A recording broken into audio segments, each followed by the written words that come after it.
Yesterday, the 2026 FIFA World Cup officially began. Mexico City, the Estadio Azteca, 100,000 people, the loudest stadium in world football, the same venue that witnessed Diego Maradona's Hand of God in 1986, the same turf where Pelé lifted the World Cup trophy in 1970, and yesterday, the opening match of the most controversial, most complicated, most politically charged World Cup in history. Mexico versus South Africa. Again, 16 years ago, these exact same two teams opened the 2010 World Cup in Johannesburg. It finished 1-1. South Africa became the first host nation in history to be eliminated in the group stage, and Mexico went home in the round of 16. Yesterday, they met again. Same teams, same opening match, but a completely different world around it. Mexico won 2-0. Julian Quinones scored the first goal of the entire tournament in the 9th minute. Raul Jimenez doubled the advantage in the second half, and the game ended with 3 red cards, making it the first World Cup match in 20 years to see more red cards than goals. The football was the story on the pitch, but off it, there was a story that the broadcast never fully told.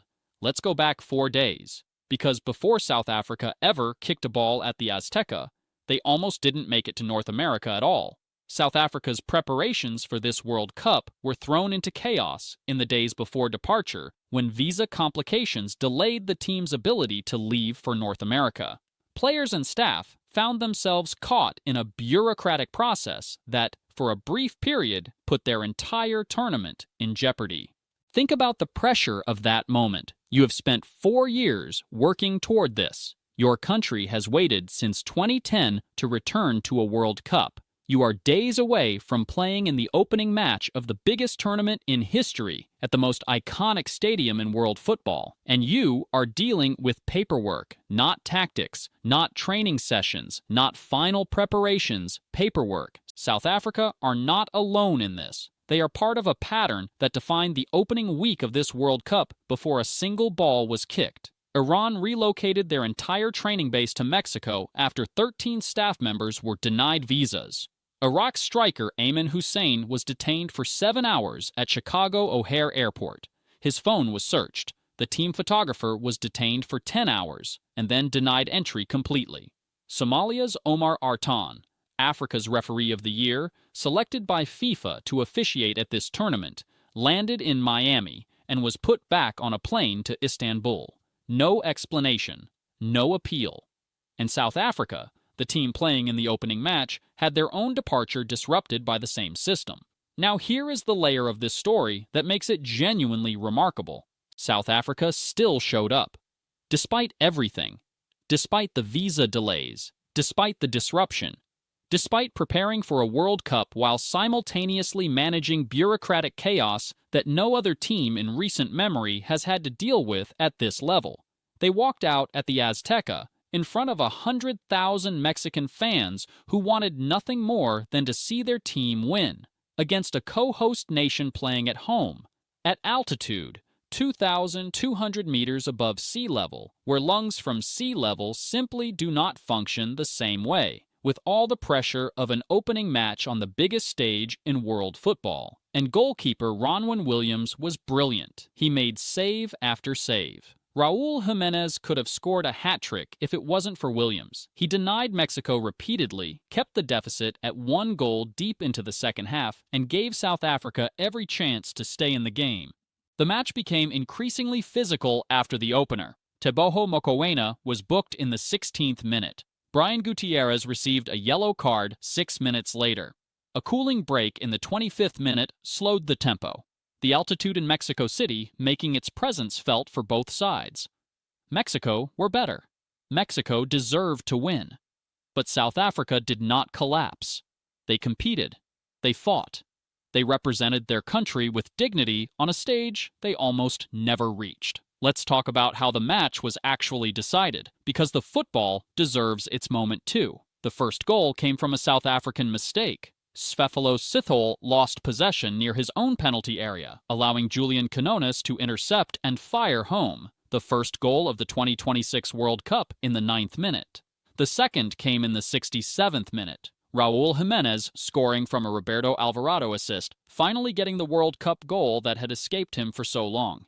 Mexico snapped into tackles, won the ball back high up the pitch, and whenever they got into the final third, they made it count. Quinones was direct and cut inside to devastating effect. Alvarado whipped in great crosses from the right. The midfield duo of Eric Lira and Brian Gutierrez were excellent and set the tone throughout. Then came the red cards. 3 of them. The game ending at 10-9, making it the first World Cup match in 20 years with 3 red cards. A game with more reds than goals.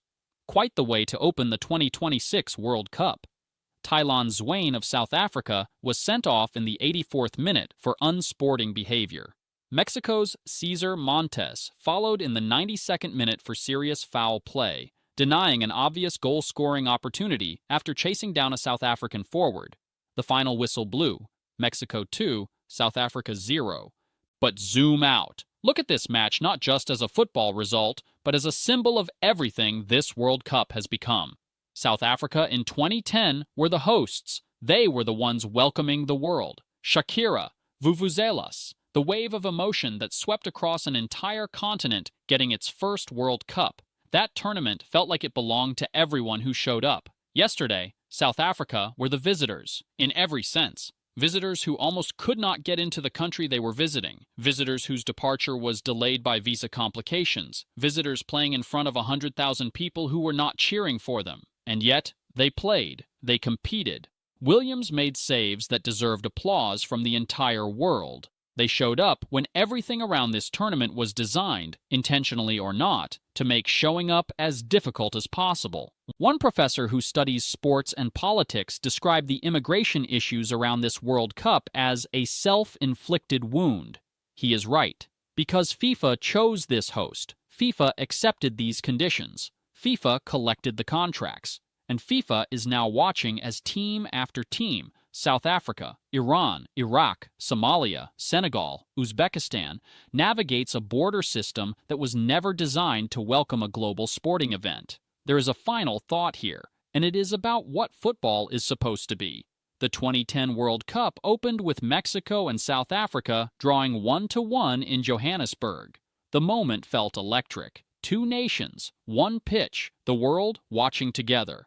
Yesterday, those same 2 nations met again. Mexico won this time. The Azteca was loud. The football was good. Quinones scored the first goal of the tournament. Williams saved everything he could.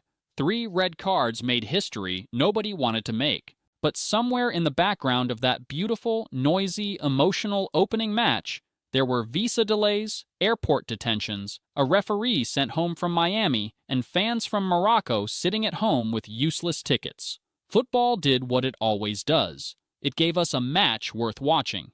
The question this World Cup keeps asking, and nobody in power keeps answering, is whether the world was truly welcome to watch it in person.